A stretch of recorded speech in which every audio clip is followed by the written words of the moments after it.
गंगापुर नाम के गांव में मंगल नाम का एक बूढ़ा आदमी रहता था। वो घर में अकेला ही रहता था क्योंकि उसकी पत्नी का देहांत हो चुका था और उसका बेटा सनी शहर में जॉब कर रहा था। हरिओम हरिओम। हे भगवान, तूने ये कैसा जीवन दिया है मुझे। मेरी पत्नी थी तो वो तूने अपने पास बुला ली और बेटा मुझे छोड़ के शहर चला गया। अब मैं अकेले किसके सहारे जियूं?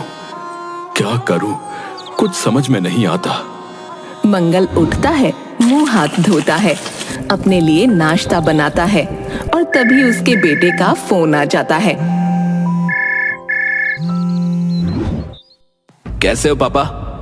पापा, शहर जाकर गांव के संस्कार भूल गया है बिल्कुल।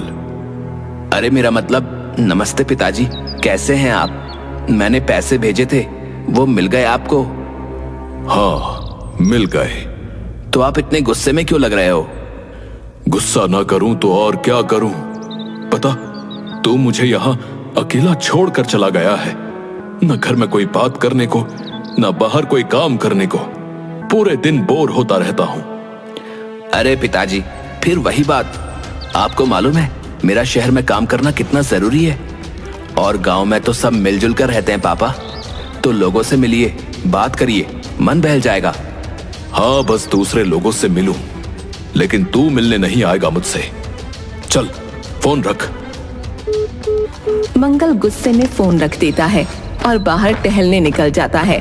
खुद का बेटा होते हुए बाप दूसरों से बात करे, ये दिन देखने से पहले मैं मर क्यों नहीं गया।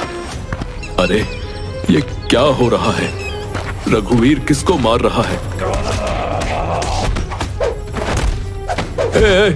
रुक जाओ, ये क्या हो रहा है?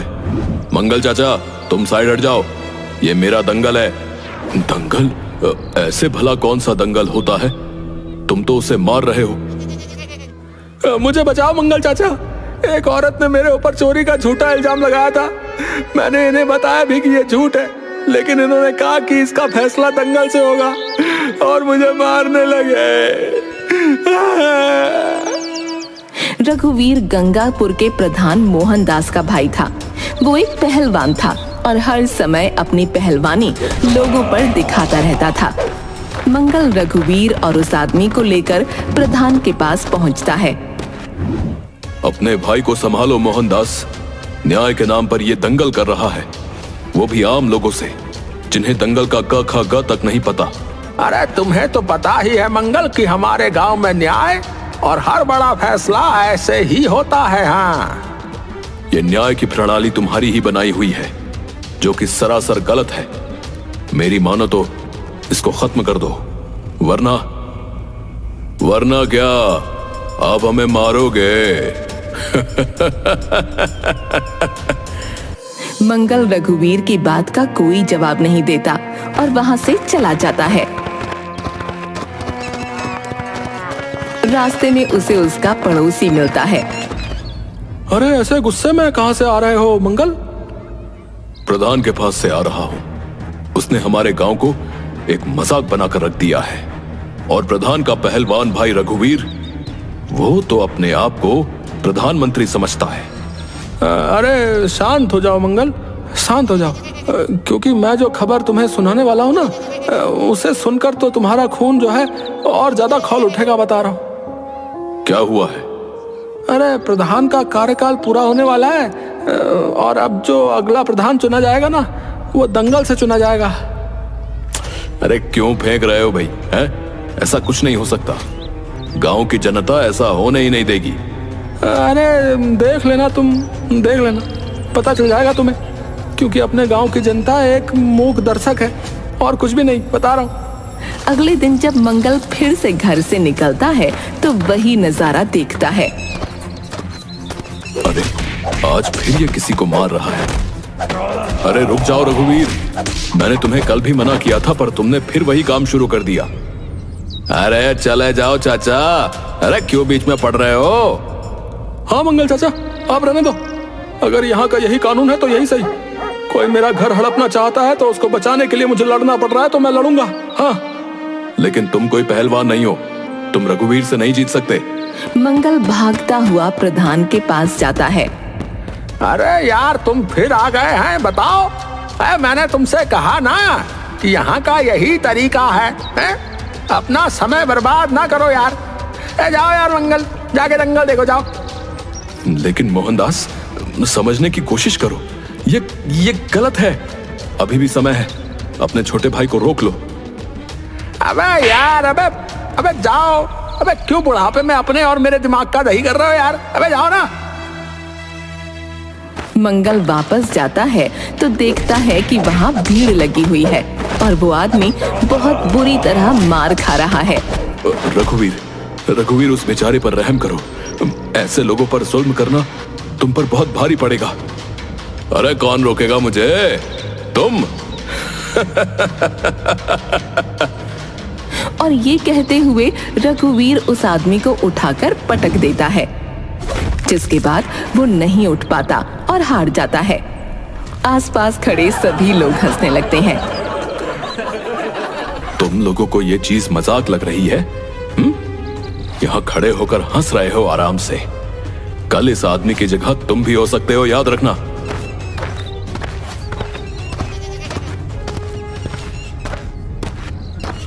अरे मंगल, तुम भी अभी यहीं खड़े हुए हो? अरे चलो खैर, अच्छी बात है। मैं एक ऐलान करने आया था। ऐलान?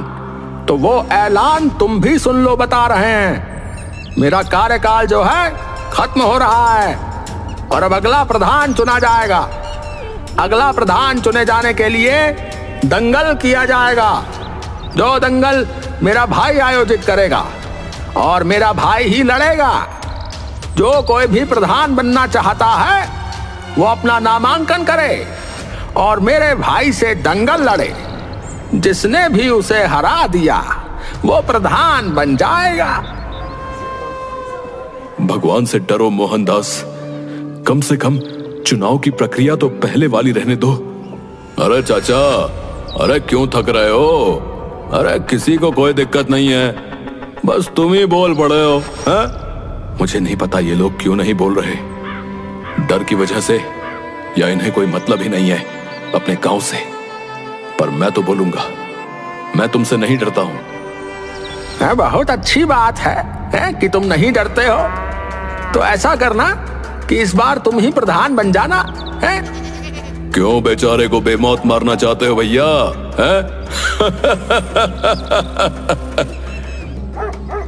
रघुवीर और मोहनदास हंसते हुए वहां से चले जाते हैं। मंगल सबको समझाना शुरू करता है कि उन्हें उसके खिलाफ आवाज उठानी चाहिए। तुम लोग ऐसे हाथ पे हाथ धरे मत बैठे रहो। रघुवीर के खिलाफ ये दंगल लड़ो और प्रधान बनो। अरे चाचा, अरे तुम्हें मालूम भी है कि रघुवीर के खिलाफ कोई नहीं खड़ा हो सकता। वो हम सबको धोबी पछाड़ देगा। हाँ और क्या, हमें फालतू में मार खाने का कोई शौक नहीं है, बता रहे। फालतू में मार तो तुम लोगों को खानी ही पड़ेगी। अगर मोहनदास दोबारा प्रधान बन गया तो बस फर्क ये है कि अगर अभी मार खा लोगे तो शायद जीत जाओ और दोबारा मार न खानी पड़े। मंगल उन सबको बहुत समझाता है, पर वो लोग मंगल की बात नहीं मानते। आखिरकार मंगल ही रघुवीर के खिलाफ लड़ने को तैयार हो जाता है।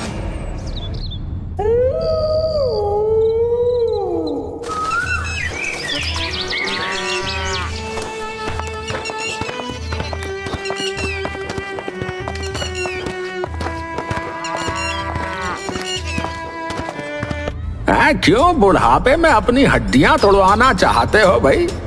पूरे गांव ने चूड़ियां पहन रखी हैं, तो तुम्हें मर्द बनने का शौक क्यों चढ़ा है बे? मंगल ऐसा ना करो, तुम्हें भी पता है तुम जीत नहीं सकते। हार जीत मायने नहीं रखती, लड़ना मायने रखता है और मैं लड़ूंगा। रघुवीर और मंगल आमने सामने आ जाते हैं। पूरा गांव वहां इकट्ठा था। दंगल शुरू हुआ, लेकिन हुआ वही जिसकी उम्मीद थी। रघुवीर ने मंगल को उठाकर पटक दिया। लो, बस हो गया काम। बड़े आए रघुवीर को हराने वाले। ये चचा बड़े आ रहे थे रघुवीर को हराने हैं। लेकिन भैया चचा के हिम्मत की दाद देनी पड़ेगी कि नहीं देनी पड़ेगी? दाद देनी पड़ेगी भैया।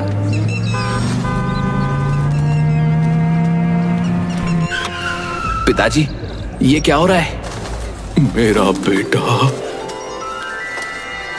अपने बेटे को सामने खड़ा देखकर मंगल का सारा दर्द छूमंतर हो गया। उठो पापा, ये यहाँ क्या चल रहा है? दंगल से नए प्रधान का चुनाव हो रहा था भैया, कोई और राजी नहीं हुआ, इसलिए यही लड़ने लगे। आपका दिमाग खराब है क्या पिताजी? मैं आपसे मिलने आया हूँ और आप मरने की तैयारी कर रहे हो। और रघुवीर, तुम्हें भी इतनी अक्ल नहीं है कि एक बूढ़े आदमी पर हाथ ना उठाओ। ये स्वयं मुझसे लड़ने आए थे, मैं क्या करता? गुस्सा मत कर मेरे बच्चे, बात को समझने की कोशिश कर। हमें इसको यहां से हटाना है, वरना ये हमारे गांव को बर्बाद कर देगा। तो आप लड़ोगे क्या, वो भी इस उम्र में? चलो बहुत हुआ, घर चलो।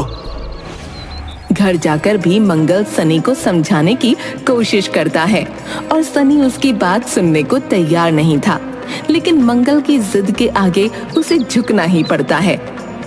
अच्छा ठीक है, मैं आपकी बात समझ रहा हूँ, तो आप चाहते क्या हो? मैं चाहता हूं कि इन लोगों की यह गुंडागर्दी खत्म हो, ताकि गांव में सब सुकून से रह सके। और उसके लिए किसी को रघुवीर को दंगल में हराना पड़ेगा। मैं चाहता हूं कि तू ये दंगल लड़े और रघुवीर को हराए। मुझे तो दंगल के दाव पेच भी नहीं आते। मैं सिखाऊंगा ना तुझे। तू भूल गया क्या कि मैं अपनी जवानी में पहलवान था? हाँ, वो मुझे याद है, लेकिन मैं कैसे पापा? तू बस हाँ बोल। तुझे सिखाने की जिम्मेदारी मेरी है। गांव के लिए ना सही, पर कम से कम अपने बाप का बदला लेने के लिए ही हाँ बोल दे। सनी हाँ कर देता है और फिर मंगल जाकर रघुवीर को सबके सामने एक और दंगल की चुनौती देता है। ओ, तुम फिर आ गए क्या चच्चा? ए, मेरे हाथों मर गई मानोगे क्या? इस बार मैं तुमसे लड़ूंगा। गांव का कोई इंसान मुझसे लड़ नहीं पा रहा और तुम इस शहरी बाबू को ले आए हो। चलो ठीक है, मुझे क्या, मैं तो हमेशा लड़ने को तैयार हूं। मंगल, सोच लो मंगल, तुम रघुवीर को जानते हो ना? मैंने सब सोच समझ लिया है। मेरा बेटा ही रघुवीर को हराएगा, लेकिन तैयारी के लिए हमें कुछ समय चाहिए। अगले महीने की इसी तारीख को दंगल होगा। ठीक है, मुझे मंजूर है। अब 1 महीने तक मंगल सनी को दंगल लड़ना सिखाता है। वो उसकी कड़ी ट्रेनिंग करवाता है और फिर आखिरकार दंगल का समय आ जाता है। अरे ये मंगल चाचा जो है पागल हो गए, बता रहा हूँ। अरे अपने बेटे को शहीद करवाना चाह रहे हैं। सबको पता है रघुवीर के खिलाफ कोई नहीं जीत सकता भैया। सही कहा तुमने, आज सारा गांव इनके बेटे की मौत देखेगा। आओ रघुवीर, आज फैसला हो ही जाएगा। आजा कन खजूरे, आजा। रघुवीर को नहीं पता था कि सनी के दोनों हाथों में मिट्टी है। वो आगे बढ़कर सीधे रघुवीर का चेहरा पकड़ लेता है, जिससे सारी मिट्टी उसकी आंखों में चली जाती है।